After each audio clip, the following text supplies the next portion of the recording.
Nilqawkom eżis aħwa Maltin u għawċin għal service speċjali l-lejla. L-lejla għanna pastor minn ġewwa Houston, Texas, ġewwa l-Amerika, fejn huwa raġel tal-mulej li huwa raġel tal-allim tal-kelma tal-la, fejn għandu knisja ta' ċertu daqs sabiħ ġewwa l-Amerika, fejn ukoll idur jgħallem, pubblika ċertu kodba, bosta kodba. Tista' ssibu wkoll il-messaġġi tiegħu fuq YouTube. Ismu Pastor Stevenson. Ħajkun magħna l-lejla, ħajkun magħna għada fil-għaxija, il-ħamis, għada mbagħad il-ġimgħa fil-għaxija fis-7 u s-sib fil-għaxija fis-7 wkoll. U l-ħadd fil-għodu fl-10. Inħeġġiġkom, jekk intom qed tisimgħu dal-messaġġ ejjew u rċievu hawnhekk preżenti, nħeġġiġkom biex tkunu magħna ġewwa River of Love hawnhekk, Christian Fellowship, Tarshin Road, Ħalaxa. Tistgħu ssibu l-indirizz ukoll fuq il-Google. Nagħtu ċabxiba kbira minn qalbna stil ta' River of Love lil Pastor Ches. Come on.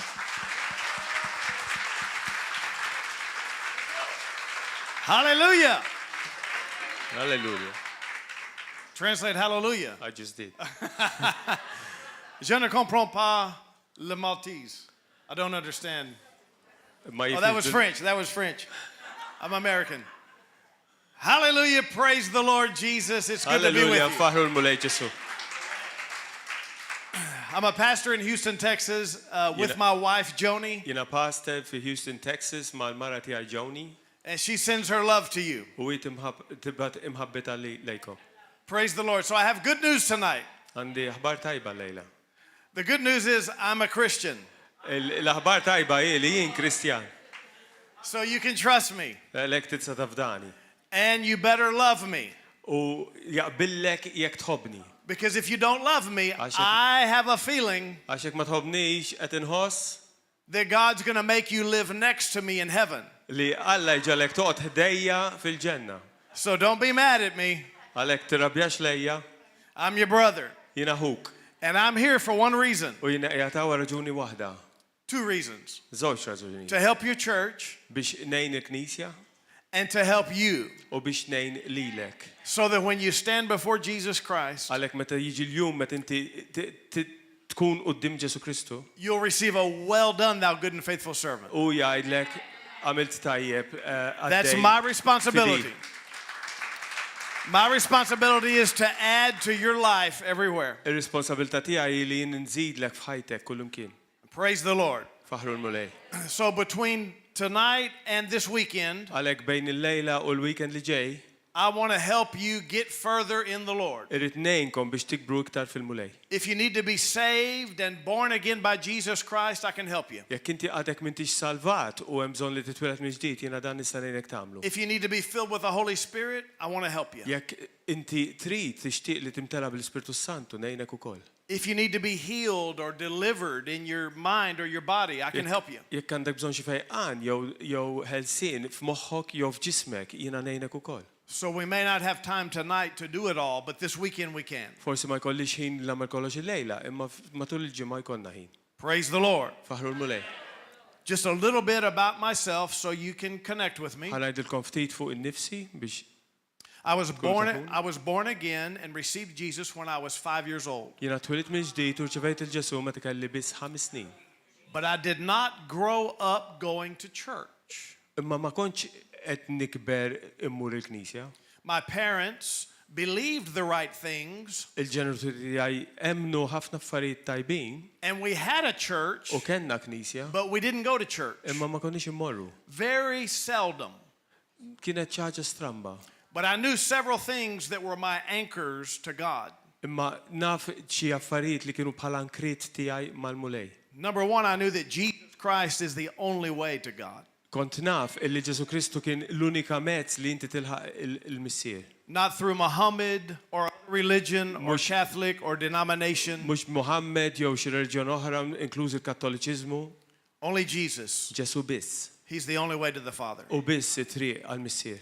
I also knew that Christians are supposed to be filled with the Holy Spirit and speak with tongues. U kont naf ukoll li Kristjani suppost ikunu mimlin bl-Ispirtu Santu jitkellmu bil-lingwi.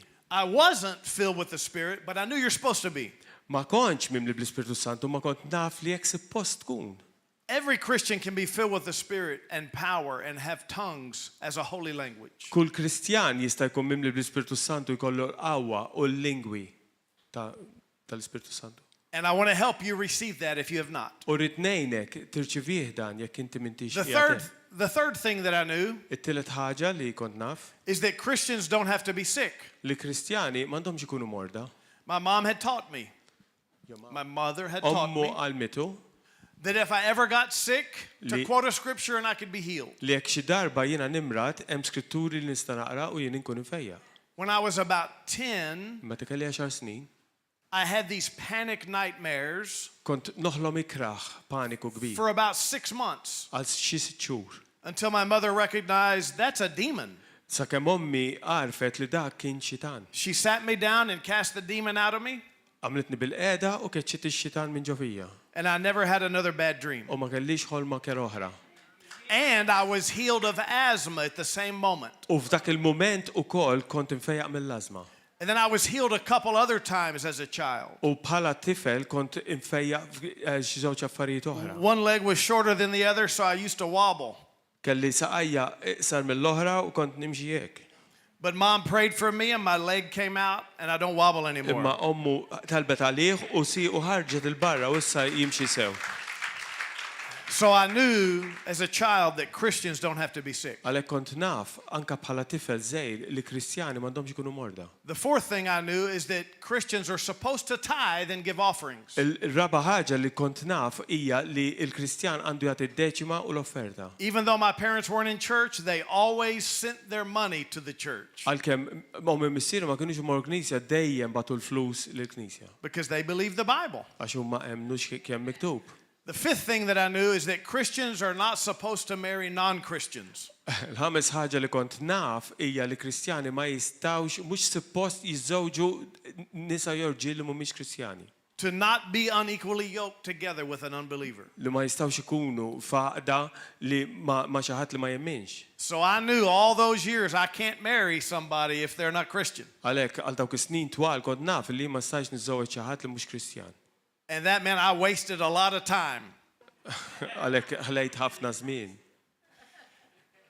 The sixth thing that I knew Is-sitt ħaġa li kont naf is that real Christians are supposed to be fishers of men. hija li Kristjani ta' vera suppost ikunu sajjieda tan-nies. That every believer is supposed to share their faith with the next Li person. kull min jemmen għandu jaqsam il-fidi tiegħu ma' in-nies tan barra. That was the first thing Jesus said to any disciple. Dik kienet l-ewwel ħaġa li Ġesu qal lil kull dixxiplu. He said, "Follow me, Imxi warajja.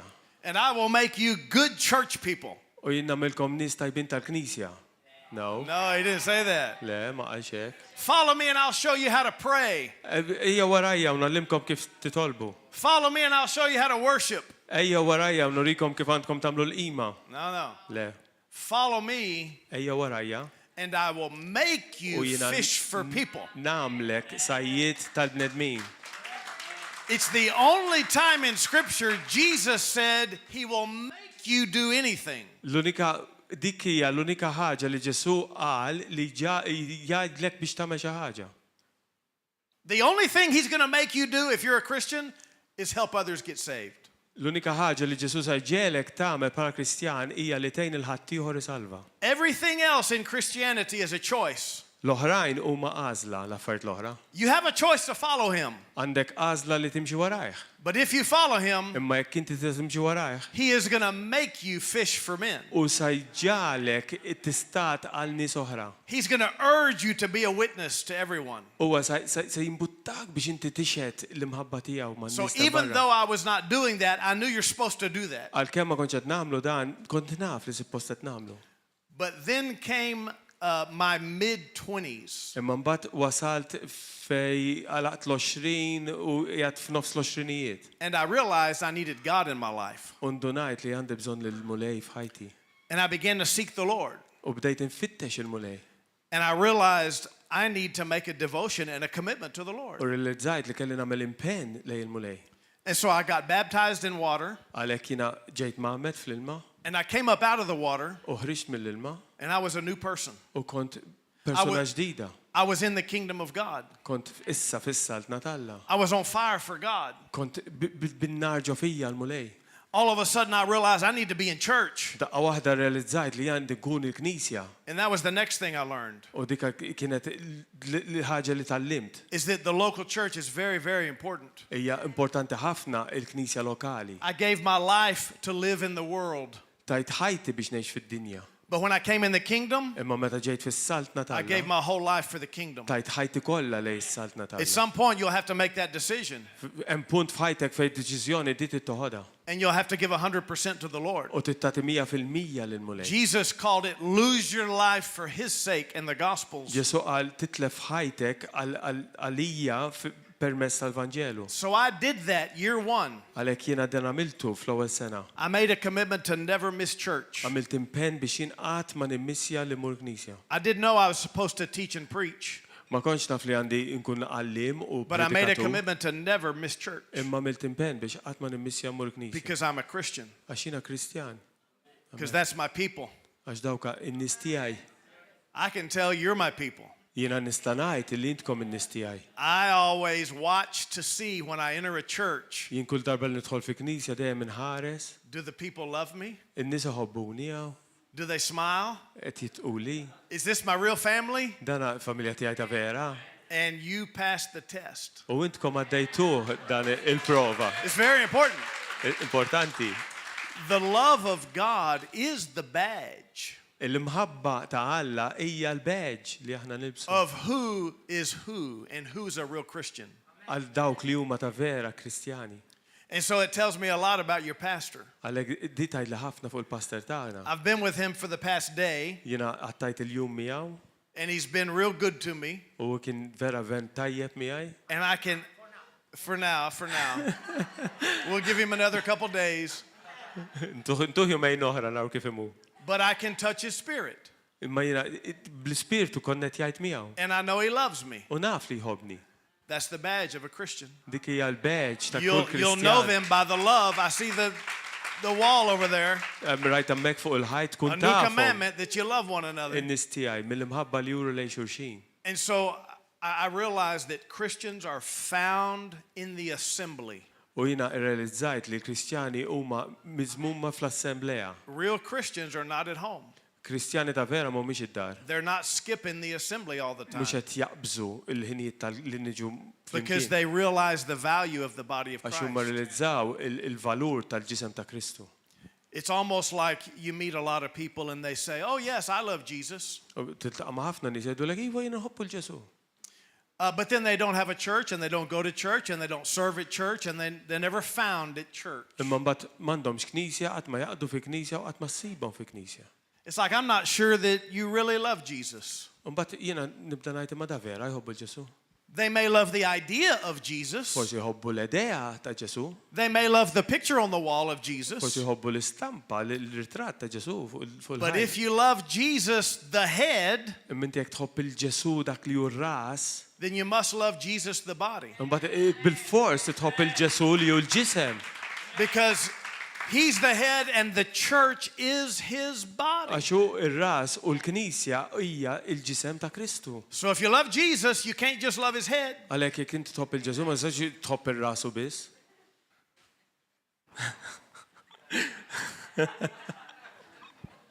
You have to love his body too. Titħobb il-ġismu wkoll. Jesus, I would like you to come over today. Ġesu, nixtieq tiġi llum għandi. But just your head. Imma rasek biss. Leave your body outside and come Ħalli on in. ġismek barra u tħol rasek biss. You can't disconnect his head from his Ma body. tistax taqta' rasu minn komplement ta' ġismu. You can't disconnect Jesus, the Son of God on the throne, from church. Ma tistax taqta' l-Ġesu il-liben tal-Alla ħaj mill-Knisja tiegħu. So if you love the Son of God, you're going to have to love his body. Għalhekk jekk inti tħobb lil-Ġesu, titħobb il-ġisem ta' Kristu. And so go ahead and practice that now. Look across at somebody Għalhekk prattikaw din issa, ħarsu Take a lejn look, xi ħadd, take a ħarsu look. lejn xi ħadd. and smile real big at U them. bismulhom lejlhom. And act like you like them. U You got to love one another. titħobbu l-ġuġin. You got to really love one Anke jekk another. tirrexta, titħobb il-ġuġin. You actually need to love one another as much as natural family. Għandkom bżonn li tħobbu xulxin bħal familja naturali. This is your eternal family. Għax di hija l-familja eterna tiegħek. And if you don't like somebody in church, U jekk hemm xi ħadd li inti ma tħobbx fil-Knisja, God's going to make you live next to them. il-mention li In heaven. bnilek tkun ħdejh bib ma bib. So you better get it straight now. Għalhekk irranġaw dal-affarijiet issa. You better learn how to forgive everybody, Aħjar titgħallem kif taħfer il-kulħadd. even when they hurt your feelings, Anka meta jweġġawk, even when you're offended. anka meta inti toffendi ruħek. You better start loving each other Ibda issa ħobb il-xulxin. with a pure heart fervently. Qalb pura. When you meet a Christian out there, Meta tiltaqa' ma' Kristjan barra. you need to have a spark of love in your eyes. Għandek ikollok fajnejk dik You're a Christian il-ħarsa too? ta' mħabba u tajdunt Kristjan I'm your ukoll. brother. Jiena ħuk. When I do that to people out there, Meta jien nagħmilha di barra, they look at me. ħarsu lejja u jintafgħu lura. They have some development to do. Hemm bżonn li jiżviluppaw daqsxejn. When I meet a Christian out there, it makes me happy. Meta jien niltaqa' ma' Kristjan It's barra di supposed to make it-tin you happy. il-ferħ u suppost anke lilkom Because ittikom it's ferħ. one family. Għax dinha familja waħda. It's one body. Hija ġisem wieħed. And it's the deciding factor if you're really in or not. U dina li tiddeċiedi jekk inti ġewwa jew barra. You will know my disciples by the love they have. for Tkun one taf another. id-disċipli tiegħi bl-imħabba li għandhom bejniethom. All right, so let's read the Bible. Ejja naqraw il-Bibja. Acts chapter 1. Atti wieħed. I want to talk about how important the local church is. Qed nitkellem fuq kemm importanti l-Knisja lokali. For you that are here on a midweek service, Għal dawk li intkom hawn matul il-ġimgħa, there's a high percentage of you that understand the value of church. hemm persentaġġ kbira minnkom li tafu il-valur ta' Knisja. And we recognize that there is a universal church out there. U aħna nafu li hemm barra hemm Knisja universali.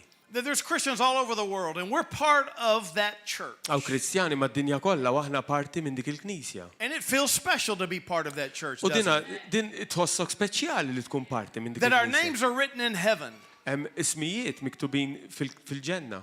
And together we form this huge body of Christ U around the world. flimkien aħna nagħmlu parti minn dal-ġisem kbir ta' Kristu mad-dinja And that's kollha. very special. U dik għal xi ħaġa speċjali. And when I first started preaching, U meta bdejt nipritka I would fil-bidu, try to remind Christians that there's a whole world of Christians out there. kont nipprova kull darba nfakkar il-Kristjani li hemm ħafna iktar Kristjani mad-dinja kollha.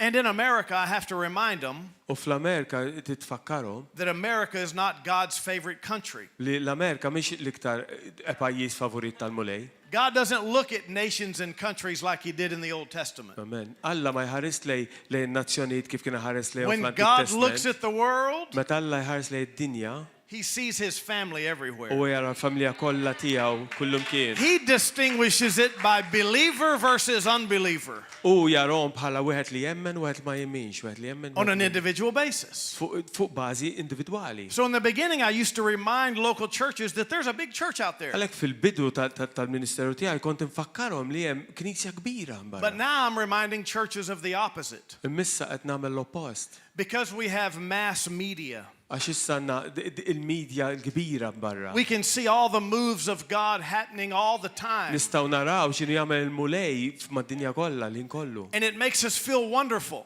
U nħossuna tajbin. And we value everything that's happening in the world. U nagħtu valur ta' x'inhu jiġri fil-knisja. We pray about it. U nitolbu fuq. We emphasize it. U nenfasizzaw fuq. We send money around the world. U nibatu l-flusna I'm part of something big. Jiena parti minn xi ħaġa kbira. But there's nothing bigger than the local church. Ma hemm xejn ikbar mill-Knisja lokali l-aħwa. Now I'm trying to help Christians revalue the local assembly. Issa qed nipprova nallem il-Kristjani biex jagħmlu valur iktar fuq il-Knisja lokali. If you're planted here and called here, Jekk inti ġejt imsejjaħ f'din il-Knisja u jgħid f'din this il-Knisja is where all your fruit gets born. hawnhekk jitwielet il-frott tiegħek. This is where all your treasure accumulates in heaven. Hawnhekk u fejn t-teżor tiegħek jikber fil-ġenna. So you have to know where you're called and you have to be there on purpose. Titkun taf fejn inti ġejt imsejjaħ u titkun hemmhekk apposta. It's easy to love Christians around the world. Huwa faċli tħobb Kristjani mad-dinja kollha? Amen. It's hard to love the person across the aisle. Imma diffiċli biex tħobb il dak li qabel taħdejk. We can all love people we never see. Nistgħu nħobbu l dawk li qatt ma rajna. I love everybody. Jien nħobb il-kulħadd. Until they don't do what I want them to. Sakemm ma jagħmlux dak li jridhom jagħmlu. You cannot even develop in the love walk Ma tistax inti tikber fil-mixja tal-mħabba unless you're in a local church with other Christians. jekk m'intix f'knisja lokali ma' Kristjani oħra. You can think that you're very spiritual at home, Tista' taħseb li inti tant spiritwali d-dar. but when you come to church, we'll see. Mbagħad naraw meta tiġi knisja. Do you know how to walk in love? Tafu kif timxi fil-mħabba. Are you gentle and kind? Inti ġentlom u ħanin. Are you freed from offense? Inti qed iżżomm xi offiża. Or are you still selfish? Inti qed iżżomm ċaffarijiet Do lejn. you have selfish ambitions? Għandek xi ambizzjonijiet egoisti? Or can you serve willingly? Jew tista' taqdi. Are you humble? Inti jumli? Or are you looking to be somebody? Jew qed tfittex biex See, tkun all xi of those things dawk l-affarijiet kollha.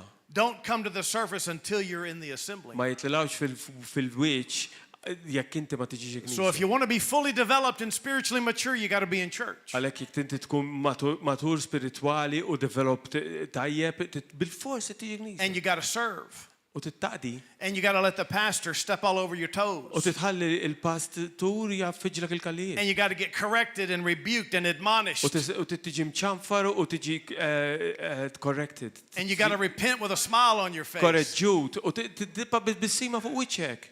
Amen. We're looking for real Christians. Qed nfittxu Kristjani ta' vera. Hallelujah. Halleluja. There's no greater freedom than when you get freed from yourself. M'hemmx ħelsien ikbar meta inti tiġi So, tiġi meħlus minnek innifsek. As soon as your little self stops getting its feelings hurt, Hekk kif inti tieqaf tieħu għalik, now you're getting free. issa qed tinħeles. Now you're actually rising high, Issa qed tola. even though you didn't retaliate to win. Għalkemm inti ma m'għamilx xi ħaġa biex terbaħ. Okay, so y'all are listening way too slow. I got to read the Bible. Ħanaqra l-Bibja. Tell them that. Tell them they're listening slow. Qed tisimgħu bil-mod, issa ħanaqra l-Bibja. Okay, Acts chapter 1. I want to show you how important it is that we get this together, that we Attiwija. are together. I want to show you how Kemm important it is that, importanti li nkunu flimkien. that our hearts are knit together in love in this local assembly. Li aħna lubna huma maqudin fl-imħabba f'din l-assembleja. Acts chapter 1 verse 14 Vers 14, kapitlu 1, vers 14. says, These all continued with one accord in prayer and supplication with the women and Mary the mother of Jesus and with his brothers. Go ahead. U l-koll qalb waħda kienu jitolbu fl-imkien ma' xi nisa, ma' Marija, Ġesu u Maħutu. Notice they were in one accord. Innutaw li kienu qalb waħda. In Maltese you say one heart. One heart. In It says Maltese. one heart in yours? Yeah, One in heart. Maltese, yeah, one heart. Okay, one heart. Yeah. And then the terms in the scriptures are one heart, one mind, Fl-iskrittura hija qalb waħda, moħħ wieħed, sib one wieħed, soul, ruħ waħda and unity. u unità. Amen. Heart connection. One heart. Konnessjoni tal-qalb. Chapter 2, verse 1. Kapitlu 2, vers 1. You can read it. Do I need to do it in English or do you just do it in Well, Maltese? for English speaking. Okay. When the day of Pentecost had fully come, they were all with one accord in one place. Meta wasal jum il-għid il-50 huma kienu l-koll flimkien f'post wieħed. And suddenly there came a sound from heaven, F'daqqa waħda ġie mis-sema ħoss bħal riħ qawwi. as of a rushing mighty wind, and it filled the whole house where they were sitting. U mela d-dar kollha fejn kienu qegħdin. There appeared to them divided tongues as of fire, and it sat upon each of them. U darulhom isna qishom tan-nar li tqasmu u qagħdu fuq kull wieħed minnhom. And they were all filled with the Holy Spirit and began to speak with other tongues. Imtlow il-koll bl-Ispirtu Santu u bdew jitkellmu b'insla oħra. Notice that they were all with one heart Innutaw li kienu qalb waħda. in one place. Flimkien f'post wieħed. What you start seeing in the book of Acts Meta tibdew taraw dawn l-affarijiet fil-ktieb tal-Atti is a pattern. huwa pattern. And that's what the book of Acts is. U dak hu il-blueprint. It's a pattern of anchor points of emphasis. Huwa pattern ta' punti ta' ankrijiet ta' patterns. It's a pattern for the church today. Huwa il-blueprint ta' knisja tal-lum. you start seeing the key foundational elements of what church is like. Tibdew taraw l-affarijiet importanti bħal ċwievet fih, li huma importanti anke llum. You see what was important to the apostles. Dawk li kienu importanti għall-apostli. You see the first tenets of this new covenant that Jesus had preached. Taraw daw l-affarijiet tal-patt il-ġdid li Ġesu pridka. And you see patterns for power. U taraw il-patterns tal-qawwa. When I read the Bible, Meta jien naqra l-Bibja, I look to see how I can have what they had. nibda nfittex biex nara kif biex jien ikolli dawk li huma kellhom. To have what they had, I have to believe what they believed. Amen. Biex jien ikolli dak li huma kellhom jien irid nemmel li huma hemmnu. And I have to step in their shoes. U rrid nidħol fiż-żarbun tagħhom. The pattern you start seeing is that when they were with one heart, power came. Il-pattern li tara u meta kienu qalb waħda ġiet il-qawwa. If you want power in your church Jekk services, tidu l-qawwa fis-service ta' knisja tagħkom, you're going to have to love each other and be together. hemm bżonn li tħobbu xulxin. If you want power as an individual out there, Jekk inti titqawwa bħala individwali hemm barra, you're going to have to be honest with God about your fellow brothers and sisters. titkun onest mal-mulej u kif inti maħutek. Look at chapter 2, Kapitlu 2, verse 41. vers 41. Those who gladly received his word were baptized. That day was about 3,000 souls. 2:41. 241. Hang on a second.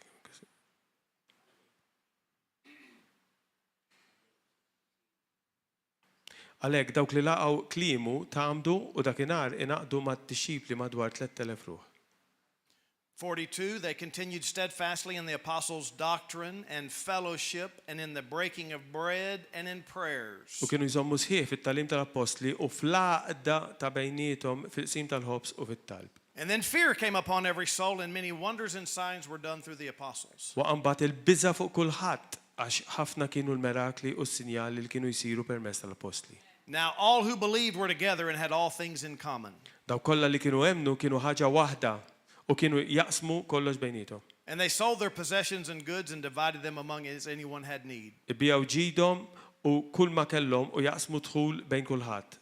So they continued daily with one accord in the temple. Skont il-ħtieġa ta' kull wieħed, kuljum kienu jmorru fit-tempju flimkien. And in breaking bread from house to house, Jaqsmu l-ħobs fi djarhom they ate their food with gladness and simplicity of heart, u jsiblu fl-ikel biqlub ferħana u safja. praising God and having favor with all the people. Okay, And the no. Lord added to the church daily those who were being saved. U kienu jfaħru lill-Alla u l-poplu kien iġibhom u minn jum għal ieħor il-mulej kien iżidhom magħhom lil dawk li jkunu salvi. Notice 42, they were continued in the apostles' doctrine. Innutaw il-vers 42 jgħidlek li huma komplew fid-dottrina tal-apostli.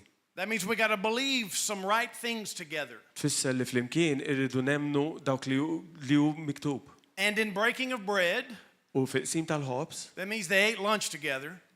fisser li kienu jieħdu l-kalazzjon flimkien, That's an easy one. We all like to eat. dika easy, dika faċli għax kulħadd iħobb jiekol. Or we could pull it over into the communion elements, Jew nistgħu din ngħidu kienet il-mejda tal-mulej. where he said that you should discern the Lord's body when you come together. Fej jgħidlek li inti meta tiġu flimkien għandek ditteċċerni il-ġisem ta' Kristu. I would say both his physical body and his spiritual body, understanding one another. Jiena ngħid li u qed jitkellem għal ġisem fiżikali u għal ġisem spiritwali And they continued in prayers. u komplew fit-talb. So I want to talk a little bit about both the doctrine side, I don't know about tonight, but both doctrine and in the fellowship connection side. Għalhekk jien irid nitkellem kemm fid-dottrina u kemm fil-connection tal-fellowship. In the scriptures, Fl-Iskritturi, in the New Testament, fit-Testament il-ġdid, the universal church at large is mentioned il-Knisja Universali hija msemmija about 20% of the time. When the word church is used, it's talking about the whole church at large. meta jitkellmu fuq il-Knisja xi 20%. But 80% of the time, it's talking about the local church. Imma 80% qed jitkellmu fuq il-Knisja lokali. That you understand how to behave in the church of God. Biex inti tifhem kif għandek tiraġixxi fil-Knisja lokali. The local church is more emphasized in Scripture than the universal church, Hemm iktar enfasi fuq il-Knisja lokali mill-Knisja Universali fil-Bibja. which is his body, Li hu il-ġisem ta' the Kristu. fullness of him that fills all in all. Il-milja tiegħu li What's happened, though, is that people esteem the large church. Imma x'ġara u li ħafna jagħtu stima lill-Knisja Universali. Like that's very holy and exciting. Jgħidu għax dika Knisja qaddisa u eċitanti. But what we do here is more natural. Imma li nagħmlu hawn iktar You know, naturali. we got to take care of the babies in the nursery. Nirrusi bit-tfal fin-nursery. We got to tidy up the building. Irridu natfu l-binja. We have church building projects. Għandna proġetti ta' bini tal-Knisja. We're just so busy doing stuff. Għax aħna ħafna x'nagħmlu. That's not nearly as exciting as watching a TV preacher. Dik mhux eċitanti daqs meta tara predikatur fuq television. But this is where it all happens. Imma hekk u fejn jiġri kollox. Remember when Jesus wrote those letters in the book of Revelation? To 7 churches he wrote letters. Ftakru meta Ġesu kiteb dawk litri fil-ktib ta' l-Apokalissi lil dawk is-seba' knejjes. And remember that he wrote a specific letter to each one of those 7 churches. U ftakru li kien hemm ittra speċifika lil kull knisja. Every church got a different message. Kull knisja kellha messaġġ differenti. Every church was judged differently. Kull knisja kienet ġudikata differenti. It matters where you're at. Jagħti każ il-mulej fejn inti qiegħed. The pastor is going to hear from heaven and speak words into this local assembly that you need. Amen, il-pastor se jkollu messaġġi mill-ġenna direttament għal li għandha bżonn il-Knisja. Sometimes today preachers that have a worldwide audience, Kultant illum predikaturi li għandhom udjenza mad-dinja kollha, they will stand up and say something like this. jitilgħu fuq il-pulptu jgħidu xi ħaġa hekk. I have a message to the church. Għandi messaġġ lill-Knisja. And it's a prophecy. U hija profesija. Or it's a judgment. Jo hija It's a correction. hija korrezzjoni. Korrezzjoni. Correction. Rebuke. Ċanfir. That's better. Twittiba. Thank you. Winnie. But be very careful with that. Imma qodu attenti b'dawk. I hear it frequently. Inti nismaħa ħafna drabi. The Lord told me to come out and tell the church. Il-mulej qalli biex inni ħarġaw barra u ngħid il-Knisja. Be very careful with that. Qodu attenti minn daw. Not even Jesus did that. Ġesu ma milx hekk. Especially when it comes to correction. Speċjalment meta tiġi għal korrezzjoni. He wrote 7 different letters. U fl-ittri tiegħu dejjem kien differenti f'dawk is-sabitri. Each church got its own correction. Kull knisja ħadet it-twiddiba tagħha. And its own reward. U il-premju tagħha. Amen. He's looking at each local assembly different than the next. U qed iħares lejn kull assembleja bħala lokali differenti mill-oħra. Remember he said, I am he that stands in the middle of the 7 golden lampstands. U għallina u dak li noqgħod bil-wifqa fin-nofs tal-lampstand. And it goes on to say tal-kandelabra. Candelabra. And it goes on to say which are the 7 churches. U jgħid li dawn huma s-seba' knejjes. This is a lampstand. Dina hija waħda minn dawk il-kandelabri. And everybody here is to help that stay lit. U kull wieħed waħda minna hekk għandna ngħinu biex dik tibqa' mdawla. This is where you answer to God about it. Hawnhekk hu fejn inti għandek tirrispondi lil Alla. There's a book called Visitations of God. Hemm ktieb jismu Visitations of God. Sounds pretty exciting. Eċitantment il-isem tiegħu. But you open it up Imma tiftħu and the book is regarding how God sends a message to the church through the pastor. u li qed jgħidu li Alla jibgħat il-messaġġ tiegħu lill-Knisja minn ġol pastor. It's very important who you sit under. Huwa importanti fejn titpoġġi u taħt min. There are things that God wants to tell you Imma affarijiet li Alla jrid jgħidlek that he will not tell you by yourself. li ma jgħidlekx meta tkun waħdek. If he has called you to be learning and partnering and in church with somebody, Jekk hu sejjaħlek biex inti tkun fi Knisja, then he's going to tell you some things through preachers that he will not tell you by yourself. u se jgħidlek ċertu affarijiet mill-predikaturi tal-Knisja li waħdek mhux se jgħidlek. So we could talk several hours about these things. Very important. Nistgħu nitkellmu għal ħafna sigħat fuq dawn l-affarijiet għax huma verament importanti. So that we're not baby Christians. Biex ma neqpawx babies bħala Christians. That we're not milk drinking. Ma nkunux dawk li nixorbu biss We all need to grow up. Għandna bżonn li nikbru. Just say, I need to grow up. Għandi bżonn nikber. Hallelujah. This is where all the good stuff happens anyway.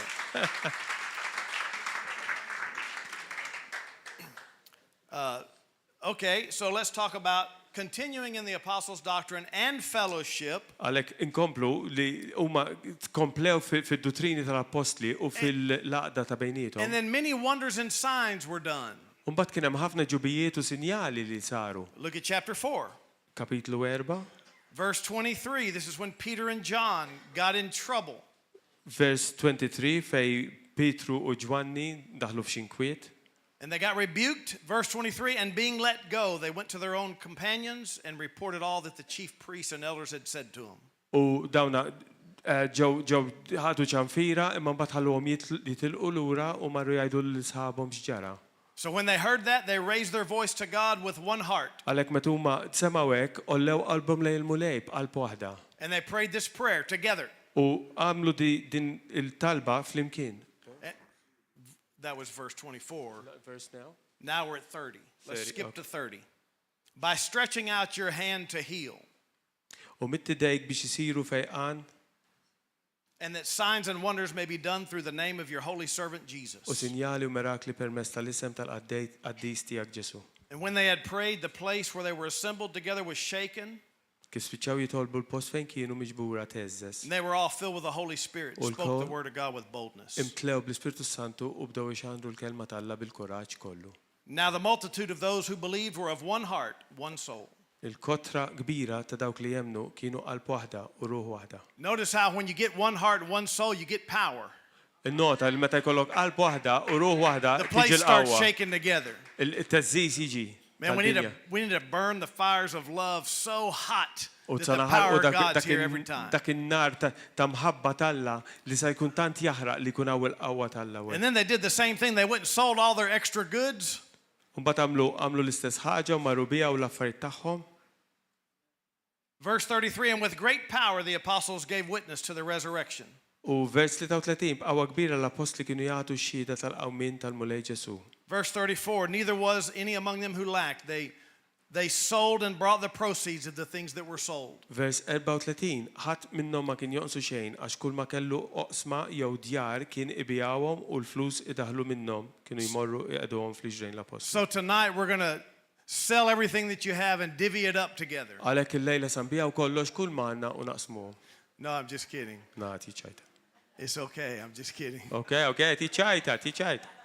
But I encourage you as a believer, Imma ninkoraġġik bħala wieħed li nemmen get free from your stuff li tkun liberu mill-affarijiet tiegħek. enough to where you could do that. Li tkun f'punt li tkun tista' tagħmilha din. Rather than hoarding up and collecting for yourself, Minflok li toqgħod iġġemma kollox għalik. start practicing how to get generous and free Ibda prattika kif tkun ġenerus u tagħti to help people in need. biex tgħin lil dawk li huma fil-bżonn. It's a lot more fun to be generous. Hemm iktar pjaċir li tkun ġenerus.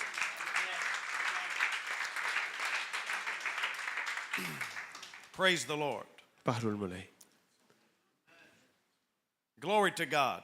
Glorja l-mulej. Let me read this quote to you. Ħanaqralkom You'll din have to kind kwota of follow likom. with me here. Okay. The Christian life is not just our own private affair. Il-kajja Kristjana mhijiex biss l-affarijiet tagħna privati. If we have been born again into the family of God, Jekk aħna muldim mill-ġdid fil-familja tagħna, not only has He become our Father, mhux biss hu sar missierna, but every other Christian believer in the world, imma kull Kristjan ieħor li jemmen fid-dinja whatever his nation or denomination, u x'inhu d-denominazzjoni tiegħu jew n-nazzjon has tiegħu become our brother or sister in sar Christ. issa ħutna fi Kristu. But it's of no good Imma ma jiswa xejn supposing that membership of the universal church of Christ is enough. li naħsbu li il-membership li inti qiegħed fil-Knisja l-Universali fi Kristu, We must belong to some local branch of it. imma għandna nkunu wkoll fil-Knisja lokali. Every Christian's place Kull posta kull Kristjan is in a local church, huwa fi Knisja lokali. sharing in its worship, Jaqsam fil-qima, its fellowship, fil-xirka and its witness. u fil-jingħad. Hallelujah. Hallelujah. You know the scriptures in Romans 12 that we are members one of another. Tafu That he, f'Rumani 12 li għadlek aħna membri ta' xulxin. that he has set each one of us just as he pleases in Li the hu body. settja kull wieħed waħda minna kif joġob lilu. That there should be no schism in the body. no division. li m'għandux ikun hemm diviżjoni fil-ġisem. That we are to be striving together for the faith of the Li gospel. għandna naħdmu flimkien għal fidi tal-Vanġelu. Are you striving? Qed taħdem? Are you striving with? Are we all striving together? Aħna kollha qed naħdmu flimkien. Come on, this is not an individual life all by yourself. Din mhix ħajja individwali waħdek. We got things to do for the Lord. Hemm ħafna affarijiet li rridu nagħmlu għal mulej. Jesus is building his church, Ġesu qed jibni knisja tiegħu. and we're his helpers. U aħna dawk li We have ngħinuh. to work. It's a lot of work, isn't it? Hemm ħafna xogħol u It's a lot of work for you to serve. hemm ħafna xogħol biex inti taqdi, It's a lot of work to give. hemm ħafna xogħol biex inti tagħti, It's a lot of work to never miss. u ħafna xogħol li qatt ma timmissja.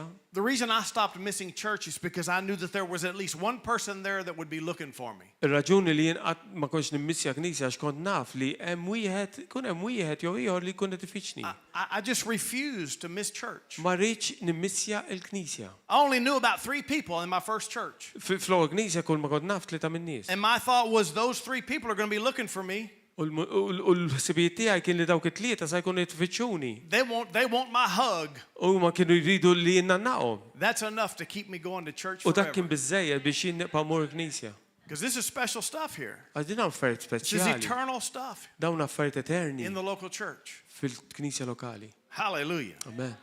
Are you in? Entkom miegħi Praise the Lord. faħru mulej.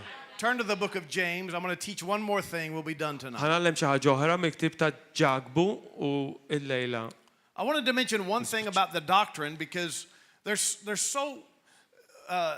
so many different aspects of this new covenant. Irid insemmi xi ħaġa fuq id-dottrina x'hemm ħafna aspetti fuq il-patt il-ġdid. And so much to learn U hemm ħafna x'titgħallem. that we want to make sure we get the main doctrines right Li rridu nkunu żguri li dak li hu sagru nafuh sew so that we aren't divided in that way. biex ma nkunux f'diviżjoni f'dawk l-affarijiet. And so there's the doctrine of Jesus is the only way. Hemm id-dottrina li Ġesu l-uniku triq. We got that one.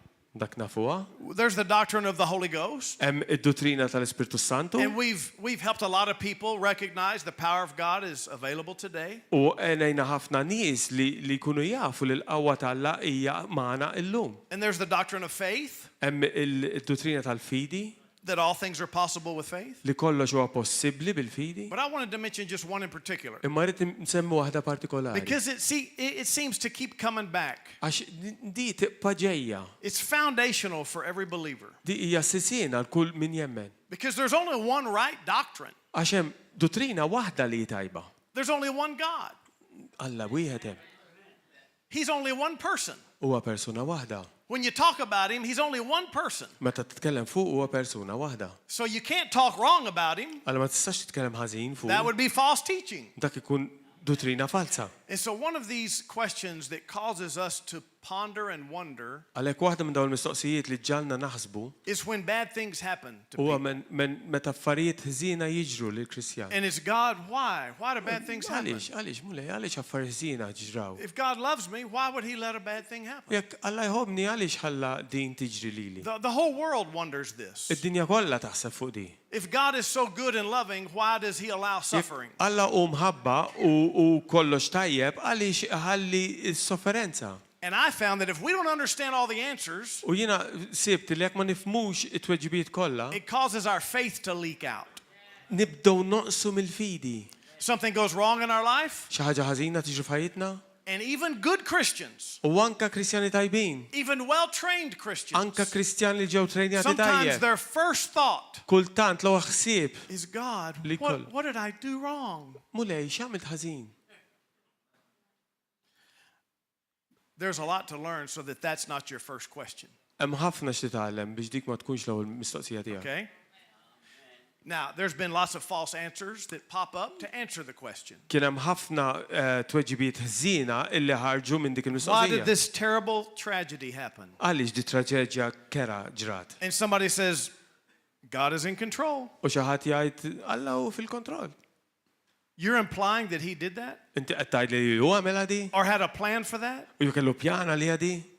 Not according to the New Testament. Mhux hekk jgħid it-Testament il-ġdid. Or we could say it this way. Jew tista' tgħidha hekk. If you can show me a scripture that says God is in control after a tragedy, Jekk inti tista' turini skrittura fejn tgħidlek Alla hu fil-kontroll wara traċedja, then you can say it. tista' tgħidha. Everyone is thinking, I wonder if there's where Kulħadd is that? qed Where is jaħseb. that? Isn't that we said God's in control? Isn't that right? Mhux hekk ngħidu aħna Alla fil-kontroll. Listen, God is in control of some things. Alla hu fil-kontroll ta' ċertu affarijiet. Anything you turn over control to him by faith, Dawk li inti tagħtih kontroll fuqhom bil-fidi, you can cast your cares to him, inti tista' tagħtih dak li inti tħoss lilu and he will do a lot of things for us behind the scenes. u Sure. jagħmel ħafna affarijiet għalina anke meta aħna ma nix nirrealizzaw. But to use that statement when a bad thing happens, Imma biex tuża dak l-istqarrija meta affarijiet żiena implying jiġru, that he had a reason to allow it. qed tgħid li hu kellu raġuni biex di ħalliha tiġri, I can't let you say that. ma nistax ħallik tgħidha di. Amen. If God is in total control of everything, Jekk Allu f'kontroll totali ta' kollox, he needs help għandu bżonn lajnuna because the world is a mess. għax id-dinja qiegħda James chapter 1 solves this problem pretty quickly. ġagbu wieħed issolvilek dil-problema And malajr. really, it's already spoken in the Old Testament as well. U dina msemmija wkoll f'Testament l-Antik, Like Psalm 145. bħal Salm 145. It says, the Lord is good. Jgħidlek Allu tajjeb, The Lord is gracious, il-muleju grazzjuż, slow to anger, huwa bil-mod biex irrabja and great in mercy. u kbir ħafna fil-ħnina. His tender mercies are over all his works. Il-ħnina tiegħu qiegħda fuq ix-xogħlijiet kollha tiegħu. And the Lord is good to all. U l-mulej huwa tajjeb lejn He's kulħadd. good. Huwa tajjeb. He's only good. Huwa tajjeb biss. He's never bad. Qatt mu ħażin. And he's never both. U qatt mu t-tnejn. He's not Amen. good and bad. Mhuwiex tajjeb He's ħażin. only good. U tajjeb biss. He's a good God. U Alla tajjeb. Halleluja. So it says his tender mercies are over all his works. Għalhekk jgħidlek li hu l-ħnina tiegħu hija fix-xogħol kollu tiegħu. So if something has happened to you that didn't have tender mercy on it, Għalhekk jekk xi ħaġa ġrat lilek li ma kienx taffer taħnina fuqha, it was not God. jiġi minn Alla. James chapter 1, Ġagbu wieħed.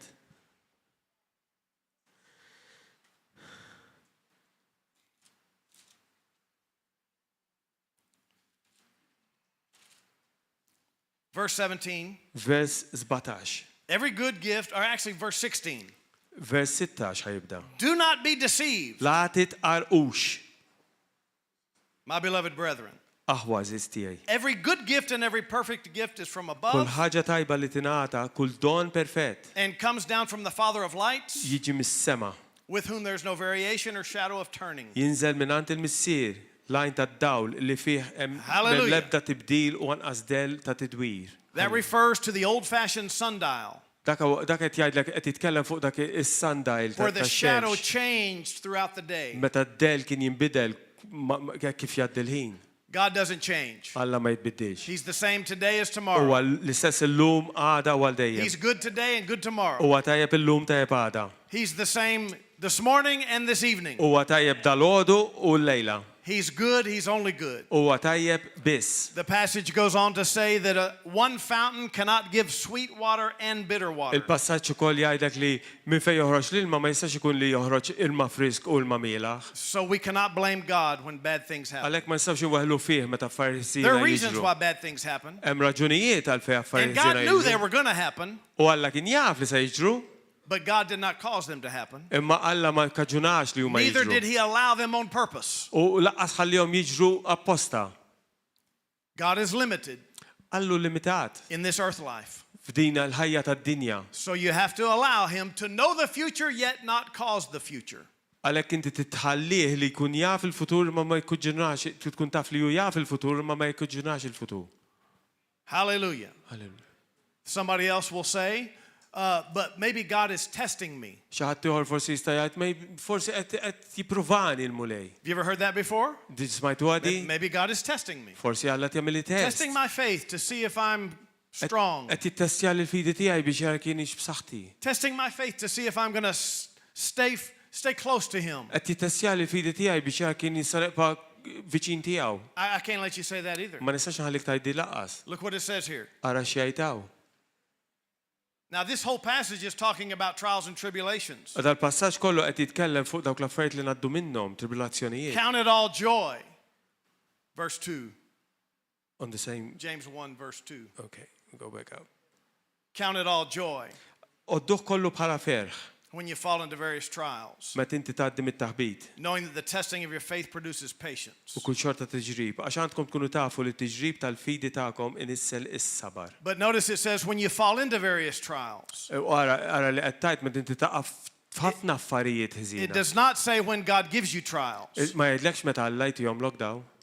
Trials do perfect your faith. Affarijiet ħiżina jipperfezzjonaw il-fidi You will tiegħek. never have strong faith until you have to use your faith to overcome Mhux se something. jkollok fidi b'saħħitha sakemm inti m'intix tużaha meta jiġi t-taħbit, But t-tiġrib. don't ever take tragedy and suffering as a test from God. Imma tuħux it-traċeġja u s-sofferenza bħala test minn Alla. The world tests us, the world tests us and the devil tests us, but God does not test us. Il-dinja u x-xitan jittestjawna malla le. Look at verse 13. Araw vers 13. Now the Greek word for tempted is the same word for tested. Piera. Issa, il-kelma griga li inti tiġi b'tentazzjoni hija l-istess kelma Piera. li tiġi provat, piera. So let's add both of those. Let no one say when he is tempted or tested. Verse 13. 13. Waqt li tkunu imġarbin, araw li ħadd ma jgħid I am tempted or tested by God. Alla qiegħed iġarrabni.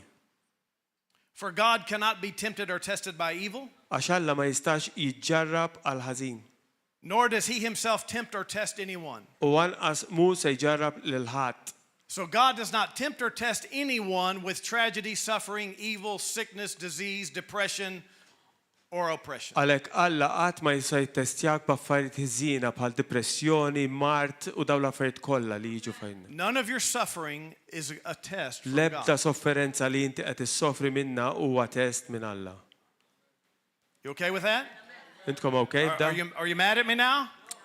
Qed tirrabjaw lejja lissa? People want to feel special, Il-nies iridu jħossuhom speċjali, so special tant speċjali that God has chosen me to take on this suffering li Alla żellili biex ikolli s-sofferenza kollha. because he knows I can handle it. Għax hu jaf li jiena nista' noħodha fuq. He only tests the strong ones. Huwa jittestja biss minnu b'saħħtu. That's garbage. Daka It's not in the Bible. mhux fil-Bibja. He does not test people like that. Ma jittestjax in-nies hekk. Now, Bible scholars Issa dawk li jafu l-Bibja sew, should be thinking, but he did test Abraham.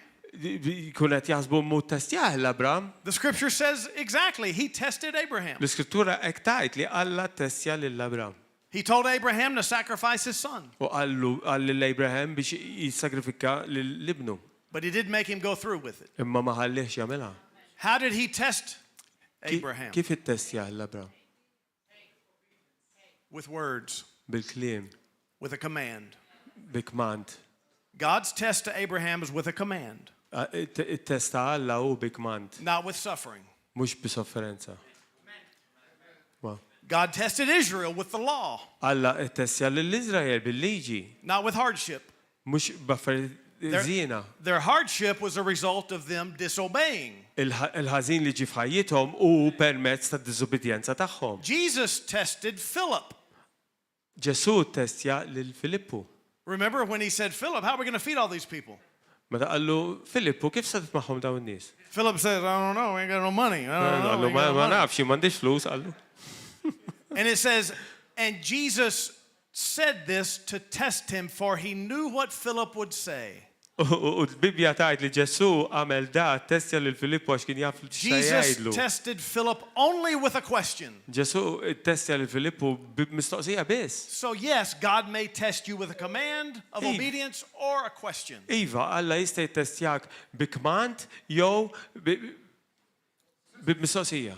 Like when you're sitting in church and it's offering time, Per eżempju, bil-qeda f'Knisja u wasal il-ħin tal-offerta and the Lord may say, what are you going to do? u l-mulej jgħidlek se tagħmel. How big are you going to give? Kemm se tagħti? That could be a test. Dak jista' jkun test. But he's not going to force you. Imma mhux se And he's not jġelek going to rob you of your money. u mhux se jsirqek mill-flus If you tiegħek. lost your job, it wasn't because God wanted it to Jekk happen. inti tlift xogħolok mhux lan Alla li inti taġġara f'ħajtek. That's just an example of some doctrine that we have to start getting straight every single time or it'll rob us of faith. Dak eżempju ta' ċertu dottrini li rridu nġibuhom tajbin f'ħajjitna biex ma jsurqulniex il-fidi. Hallelujah. God doesn't cause bad things so that he can turn around and do good things. Alla ma jkuġunax affarijiet żiena biex imbagħad idawwarhom fit-tajjeb. Some people say, well, God had to put me at the bottom of the barrel before I would call upon him. Alla poġġini fil-qiegħ biex ngħajjat lilu. No, God didn't put you there. Le Alla ma poġġikx fil-qiegħ. You did. Inti poġġejt lilek innifsek fil-qiegħ. Your dumb decisions put you there. Il-deċiżjonijiet tiegħek Your lack of faith for years and years and years snin put u you there. snin twal li ma kellekx fidi li ġalitek tinżel fil-qiegħ. People who use that, it's like let's say a boyfriend hires a criminal to attack his girlfriend. Nis li għajdu hekk isu bħal meta jkollok boyfriend, jkollok raġel li jmur jikri kriminal biex jattakka il-girlfriend tiegħu. And then the boyfriend swoops in and saves her U and batu rescues her. jiġi il-boyfriend u jsalva minn da kollu. And then the girlfriend loves him even more. U mbagħad il-girlfriend l-arusa tħobbu iktar u iktar. That's what people have said that God does. Hekk jgħidu ċertu nies li Alla jagħmel. That he puts something hard on you so you'll call upon him. Li jġib il-ħażin fuqek biex inti tajjatlu. And he can save you and you'll love him. U jsalvak u inti tiġi tħobbu, ma tagħmilx sens. That's manipulative. Dika manipulazzjoni, amen. God does not throw hardship in your way. Alla ma jitfalekx il-ħażen He fajtek. prepares you ahead for hardship because he Huwa knows it's coming. jippreparak għal-ħażen But don't blame God. imma twaħħilx He's a good falla. God. U Alla tajjeb He loves people. u jħobbhom in-nies. He loves you enough to heal you. U jħobbok tant li He'll deliver you from every single iffejqek thing. u jġib ħelsien f'ħajtek f'kollox. He doesn't withhold his power from you. Huwa ma jżommx il-qawwa tiegħu lura minn We may have some obstacles in getting there, Jista' jkollok xi ostakli biex tasal, but God has not held it back. imma Alla mhux qed iżomm lura. He's not waiting for you to develop before he blesses. Huwa mhux qed jistennik inti tiddeveloppa tikber biex ibirkek. He's available now. Huwa qiegħed hawn He's issa. ready for you now. Huwa lest għalik Whatever you issa. need, he'll give it to you Dak li now. għandek bżonn u jgħidulek issa. All you got to do is bust the roof open. Kull m'għandek tagħmel hija li tkisser is-saqaf. All you got to do is want it. Li tkun tridu li tkun tridu. All you got to do is have some faith that says, I'll do anything. Li jkollok il-fidi li inti tajt jiena nagħmel minn kollox. We can actually have some miracles tonight. Nista' jkollna xi mirakli li hawn il-lejla. Stand up to your feet. Umu bil-wifqa. Halleluja. Anybody need a miracle tonight? Għandek bżonn miraklu Raise your l-lejla. hand if you need a miracle. Olli Okay? dejk jekk għandek Okay. bżonn miraklu l-lejla. Okay. You're about to get it. You're about to get it. You're about to Ġej get it. il-miraklu Brother, tiegħek. you come up here for a second. Hija, you, ejja you. fuq. Come up here. Come up here. Yeah, you can have it tonight. You can have it. Il-lejla. What is it that you need? X'għandek bżonn?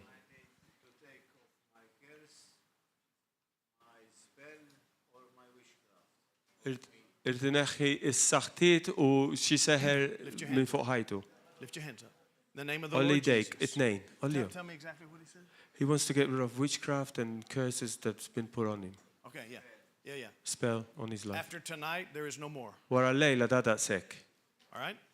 Okay? After tonight, there is no more. Wara l-lejla din daqshekk taqafaw. In the name of the Lord Jesus, Fisem Ġesu Kristu. I rebuke the devil off of his life. Jiena nċanfar ix-xitan minn fuq Lift your other ħajtek. hand up. Olli dejk it-tnejn. In the name of the Lord Jesus, Fisem il-mulej I Ġesu command Kristu. every operation against him to Jiena cease. kmanda kol operazzjoni Right now. kontrik tiqa fissa stess. Loose him. Inħollok.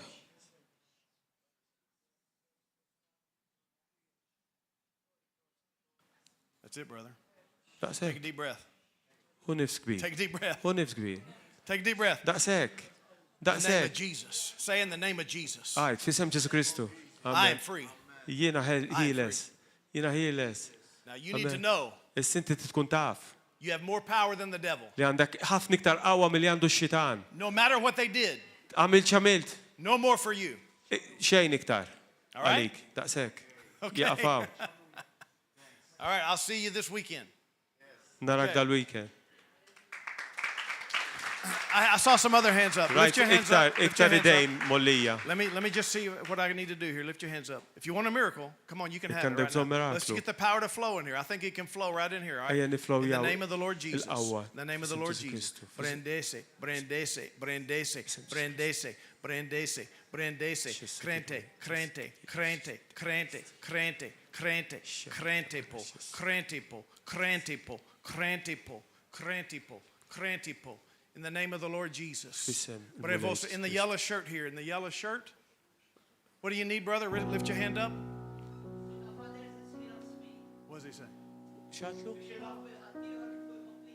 For him to love others as the Lord loves him. Okay.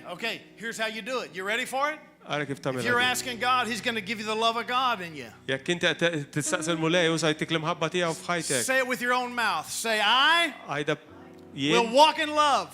jiena nimxi fl-imħabba. I am full of the love of God. Jiena mimli bl-imħabba t'Alla. He has shed the love in my heart. Huwa mlini bl-imħabba tiegħu f'qalbi.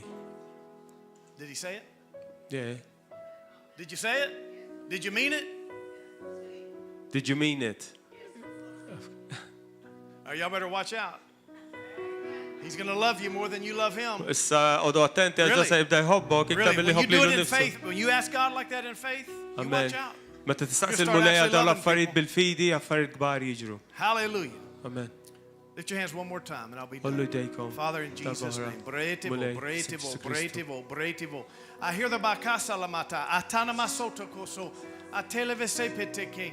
Asakana masoto kroso. Asam run, just run to him, run to him, run to him. Ijrilej. Run, I just bring it in Ijrilej. voice like it. Run. Iġru lejh. Hallelujah. Mela x-skur, ma x-sakina Come on, in your heart, just run to him. In your heart, just run to him. Qalbek, iġri lejh. Bremvose, run to him. He's there. Huwa Run, qiegħed hawn. take it a mosle. And His power is available right there. Just receive from it. Qawwa Receive tiegħu from it. qiegħu. Receive from it. Irċievi, I irċievi rebuke mill-qawwa disease. tiegħu. I rebuke disease. Jiena nċanfar kull mart. I rebuke disease in the room and pain. I ċanfar rebuke mart. pain and U disease. I ġieħ rebuke it. fil-kamra. I rebuke it. Inċanfru dan. Fisem Ġesu Kristu. In the name of Jesus. Fisem Ġesu. Praise the Lord. Nfaħru l-mulej. All right. I know we need to go. I love you.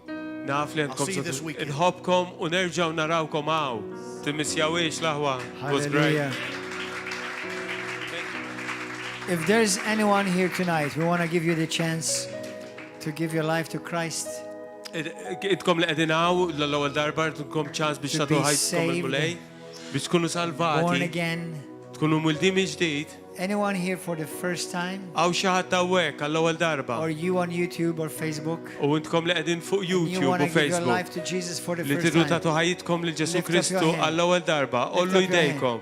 Anybody Raġ here? ħaddem wara jolli jdejh minn For the kien. first time, anyone of Għall-ewwel you? darba, You want to give your life to Christ. għall-ewwel darba tagħti Ask Him ħajtek to come into il-Ġesu. my heart, into your heart. U titolbu biex jiġi Say this prayer with me right qalbek. now, wherever Għajdi you talba are. mal-pastor You issa. on YouTube, Facebook, say this prayer Fuq with me right YouTube u now. Facebook u kol. Say it from your heart. Nobody moves, please.